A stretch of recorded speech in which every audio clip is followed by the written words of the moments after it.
The morning was quiet, the kind that feels too still, too normal. Emily stepped outside, still holding her cup of coffee, and opened the mailbox. Bills. Advertisements. A magazine. And then, an envelope that didn't belong.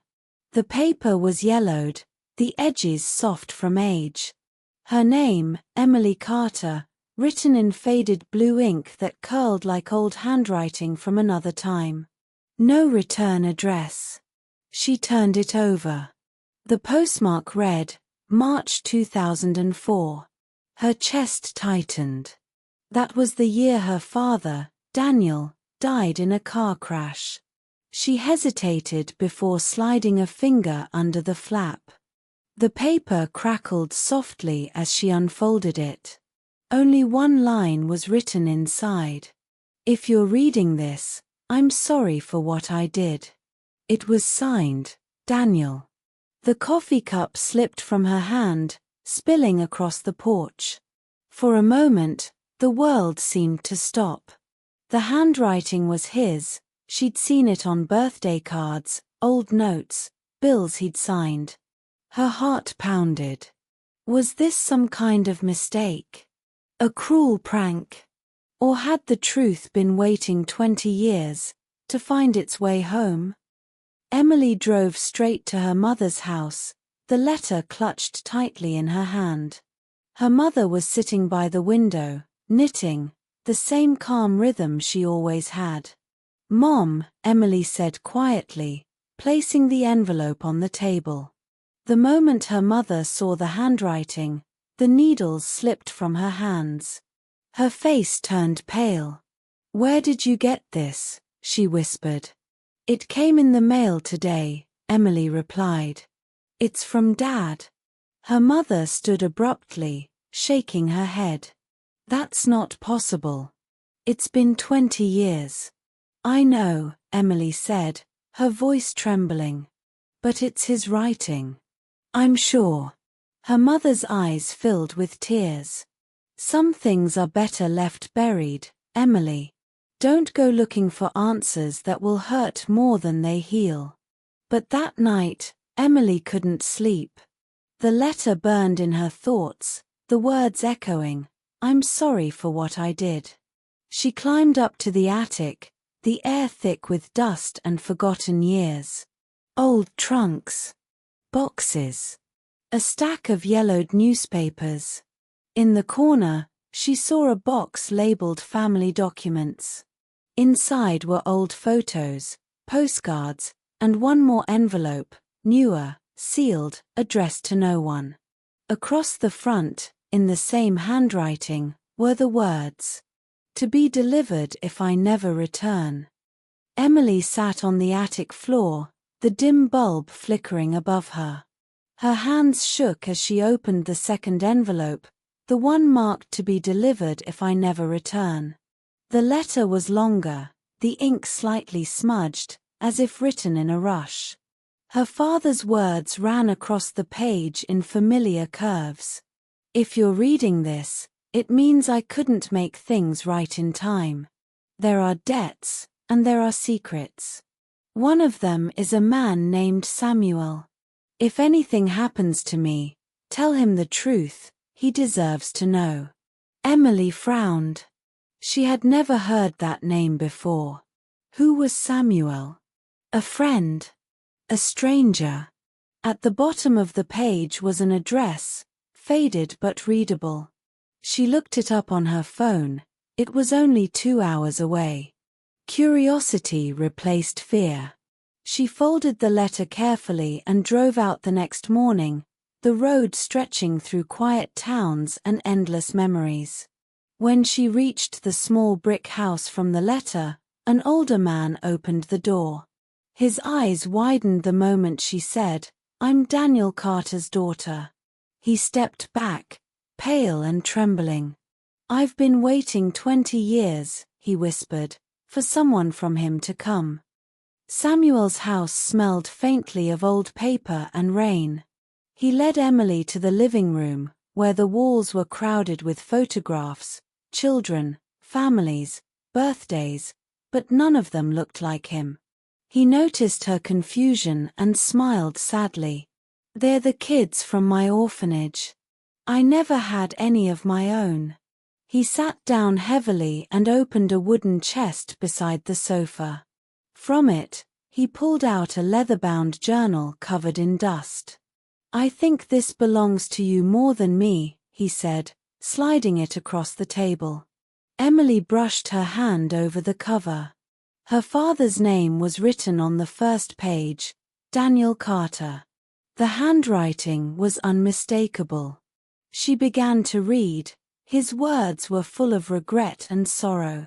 "Samuel and I were brothers by blood, strangers by choice.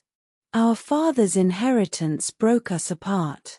I walked away with more than I deserved, and guilt has followed me ever since." Samuel's voice broke the silence. "He came here the night before he died.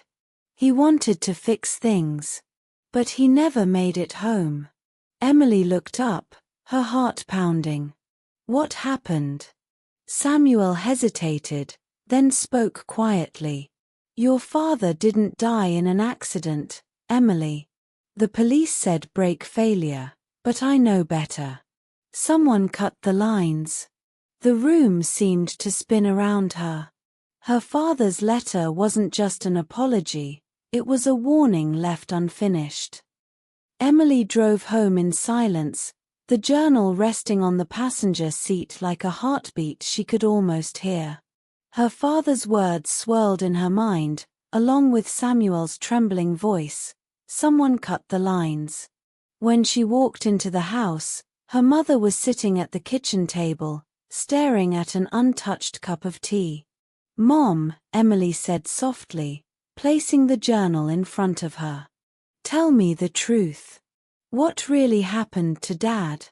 Her mother's eyes filled instantly. "You went to see Samuel, didn't you?" "Yes," Emily whispered. "And I know the accident wasn't an accident." For a long moment, her mother said nothing. Then, slowly, she nodded. Tears rolled down her cheeks as she spoke. "Your father, he found out that his business partner was laundering money. He was going to report him. That night, he left to meet the police, but he never made it there." Her voice trembled. "They only meant to scare him. They didn't mean to." She stopped, choking on the words. Emily's breath caught. "You knew." Her mother's hands shook as she clutched the teacup. "I knew enough to stay quiet. They threatened us, Emily. I had to protect you." The truth settled like a weight between them, heavy, painful, and years too late. Her father hadn't just died for honesty. He'd died keeping them safe. That night, Emily sat by the window with both letters spread out before her, one from the mailbox, the other from the attic. The lamplight made the paper glow softly, as if her father's words were alive again. She read the final lines over and over. "If truth ever reaches you, don't hate the silence that kept you safe." Tears blurred the ink. She finally understood, the quiet years, the unanswered questions, her mother's fear, none of it was betrayal. It was love choosing silence over danger. She folded the letters carefully and slipped them into her bag. The next morning, she drove back to Samuel's house. He greeted her at the door with the same weary kindness in his eyes. "I brought you something," Emily said, handing him copies of the letters and the journal pages. Samuel held them as if they were sacred. "She was right to protect you," he said softly. "Daniel would have wanted that."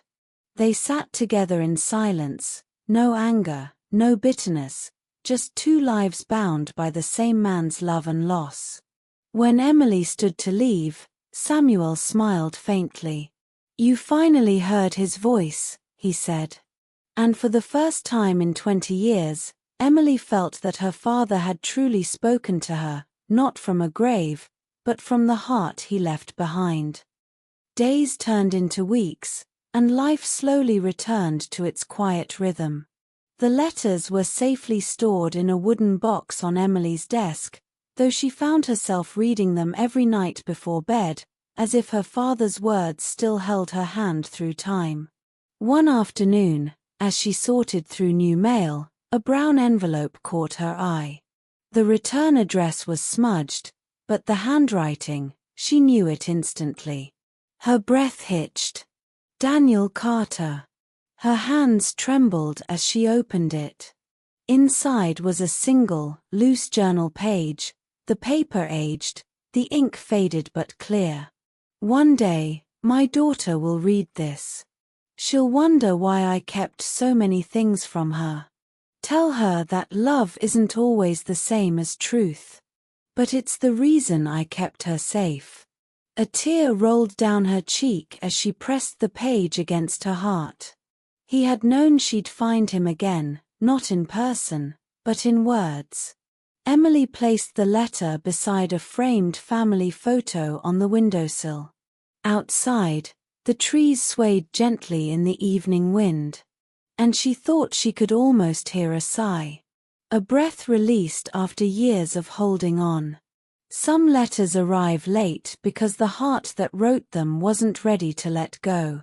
And when they finally reach us, they don't just tell the past, they heal it. Thank you for listening. If this story touched your heart, please like, share, and subscribe to Academia Bees for more emotional English stories every week.